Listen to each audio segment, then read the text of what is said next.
So, yun nga guys, ito yung projected sales natin for the month, okay? Sige. So, one more topic guys, since 15 minutes over pa lang naman tayo. Diba isang oras lang dapat to? Oo nga eh, kaso may kailangan pa tayong i-discuss. Ha? Hindi ba clear sa'yo ang lahat? Ang dami na nating na-discuss ha? Ang tagal niyo! Ikaw ha, palagi na lang tumatagal ang meeting nang dahil sa'yo. Hindi mo ba alam kung paano mag-meeting nang hindi matagal? Ha? Ano ha? Pwes, etong sasabihin ko sa'yo. Una, mag-set ka ng clear agenda. Dapat, sa simula pa lang, alam nyo na agad yung pag-uusapan ninyo.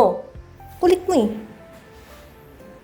Tapos, i-time box nyo per topic. Iset mo kung gaano katagal nyo pag-uusapan yung bawat topic sa meeting nyo. Tapos, mag-assign ka ng roles sa meeting nyo.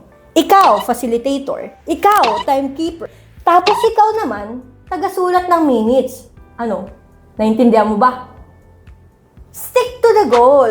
Kung wala sa agenda, edi wag pag-usapan. Natapos na rin ang meeting ninyo. Alamin ninyo kung ano yung action items or next step. Ano ang sunod na gagawin, sino ang gagawa, at kailan kailangan. Simple lang, di ba? O siya, tapusin mo na to. Sige team, reset tayo. Agenda, time boxing, action items, go!